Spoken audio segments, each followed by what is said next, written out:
பிரச்சார பேச்சு எப்படி போச்சு ஷோக்கு உங்களை வரவேற்கிறோம். இன்னைக்கு அரசியல்வாதிகள்லாம் நம்ம ஷோக்கு கண்டஸ்டன்ஸா வந்திருக்காங்க.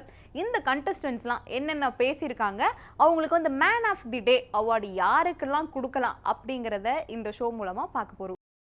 பிரச்சாரத்துல மக்கள்கிட்ட பேசி பேசி பேசி ஓட்டு வாங்குற காலம் போய், பேச்சாளர் சிந்திக்க வைக்கிற காலம் போய், இப்போ இவர் என்ன பேசுறாரு அப்படின்னு நம்ம சிந்திக்கிற வைக்கிற காலம் ஆயிருச்சு.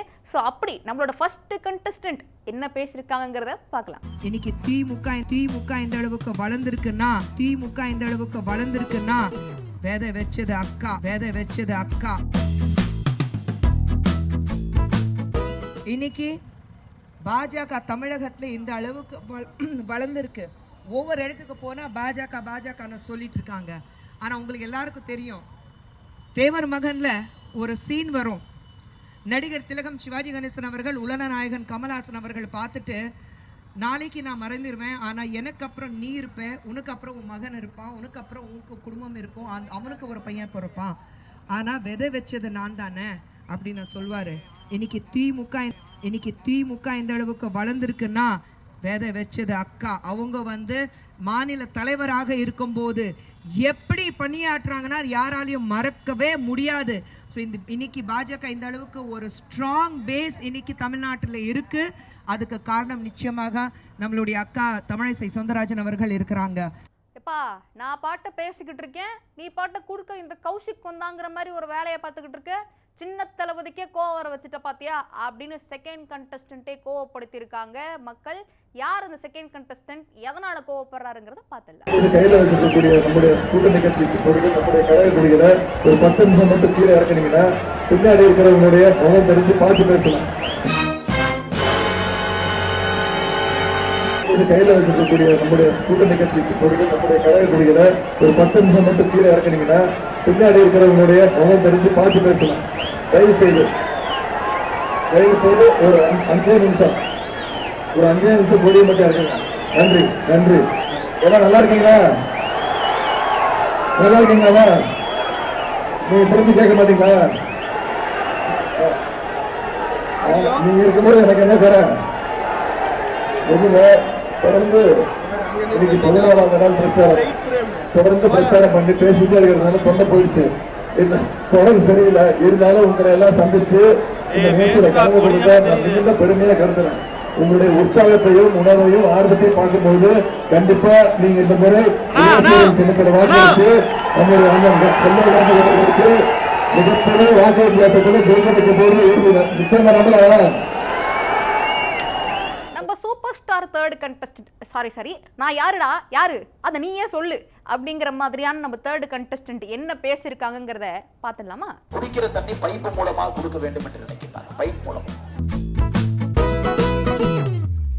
எத்தனை நாளைக்கு சுரண்டி நம்முடைய வாழ்க்கை இதே போல இருக்க வேண்டும்.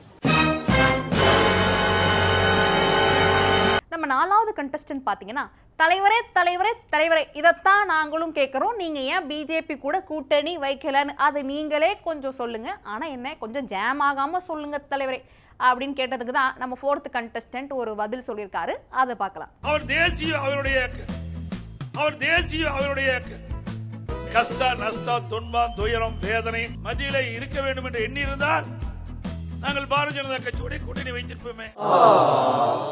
உண்மையிலேயே எங்களுக்கு ஆட்சி அதிகாரம் மத்தியில இருக்க வேண்டும் என்று எண்ணி இருந்தால் நாங்கள் பாரதிய ஜனதா கட்சியோட கூட்டணி வைத்திருப்போமே. ஏன் நாங்கள் கூட்டணியிலிருந்து விலகி இருக்கின்றோம்? இன்னைக்கு தேசிய கட்சி என்று வருகின்ற பொழுது காங்கிரசும் பாரதிய ஜனதாவும் மாறி மாறி வருகின்றன.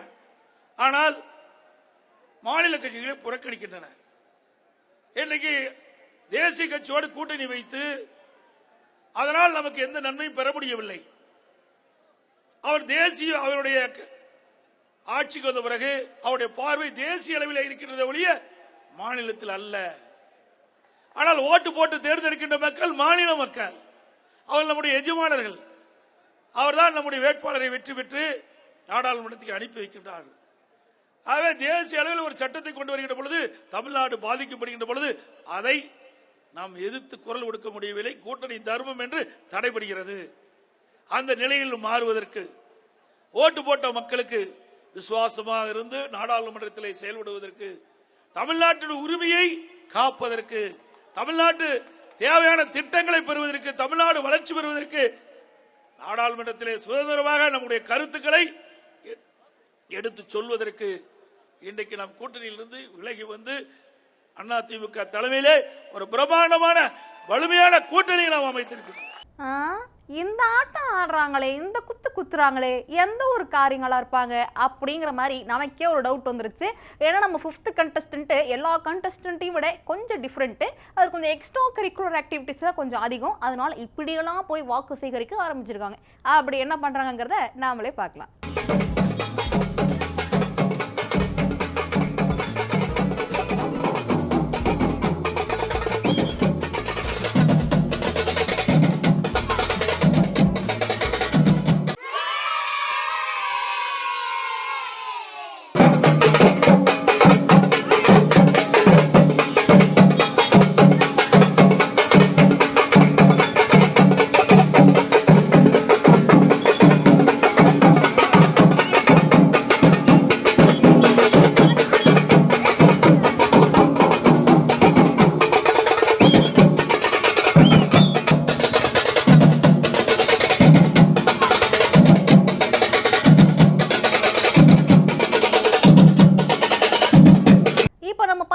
கண்டஸ்டன்ட்டை விட இவர் 6வது கண்டஸ்டன்ட். அரசியல் களத்தில் இல்லாத ஒரு கண்டஸ்டன்ட் என்ன சொல்லியிருக்காருன்னா, எல்லாரையும் விட தெடாலடியாக அடிச்சிருக்காரு. காசு கொடுப்பாங்க, அந்த காசை வந்து நீங்கள் வாங்கி வச்சுக்கோங்க ஓட்டு போடுறதுக்கு, ஆனால் ஓட்டு போடும்போது இப்படி பண்ணி விட்ருங்க அப்படின்னு சொல்லியிருக்காரு. அவர் யார், என்ன சொல்லியிருக்காருங்கிறத நம்மளே பார்த்துடலாம். காசு வாங்கிக்கோங்க, ஆனால் ஓட்டு மட்டும் போடும்போது நீங்கள் கொடுத்தவனுக்கு போடணும்னு நினைக்காதீங்க, நல்லவனுக்கு போடும். காசு வாங்குறதுக்காக நீங்கள் வந்து ரொம்ப சின்சியராக இருந்து திருப்பி தவறு பண்ணுற ஒரே மனுஷனுக்கு தொடர்ந்து போடணுன்ற அவசியம் இல்லை. உங்கள் பணம் உங்ககிட்ட வருதுன்னு நினச்சிக்கோங்க, ஆனால் ஓட்டை மட்டும் யோசித்து சரியான மனுஷனுக்கு போடுங்க. இப்படி கொடுத்தா கூட என்ன பண்ணுறது, வாங்கிக்கோங்க. கஷ்டப்படுற குடும்பங்கள் வாங்கிக்கங்க, உங்கள் பணம் தான்.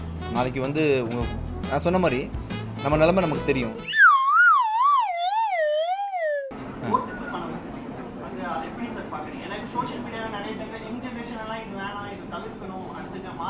இல்லை தவிர்க்கணும் தான். ஒருவேளை ரொம்ப வறுமையிலையும் பசியிலையும் இருக்கீங்க, அடுத்த வேலை பசங்களுக்கு சோறு இல்லை, ஃபீஸ் கட்ட முடியலன்ன போது நீங்கள் அந்த காசை வாங்கிக்கோங்க. ஆனால் ஓட்டு மட்டும் போடும்போது நீங்கள் கொடுத்தவனுக்கு போடணும்னு நினைக்காதீங்க, நல்லவனுக்கு போடும். சரி, உங்கள் பணத்தை திருப்பி தராங்க, வாங்குறதுல ஒன்றும் தப்பு இல்லை. வாங்கிக்கிட்டு சரியான மனிதர்களுக்கு ஓட்டு. காசு வாங்குறதுக்காக நீங்கள் வந்து ரொம்ப சின்சியராக இருந்து திருப்பி தவறு பண்ணுற ஒரே மனுஷனுக்கு தொடர்ந்து போடணுன்ற அவசியம் இல்லை. உங்கள் பணம் உங்ககிட்ட வருதுன்னு நினச்சிக்கோங்க, ஆனால் ஓட்டை மட்டும் யோசித்து சரியான மனுஷனுக்கு போடுங்க.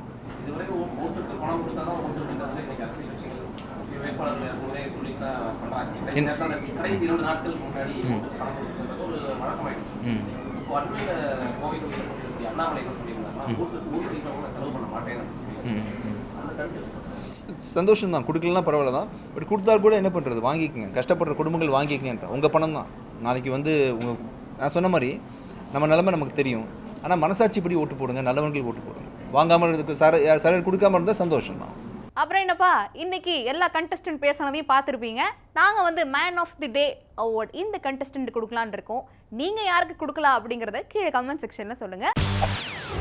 செய்திகளை உடனுக்குடன் தெரிந்து கொள்ள உடனே சப்ஸ்கிரைப் பண்ணுங்க.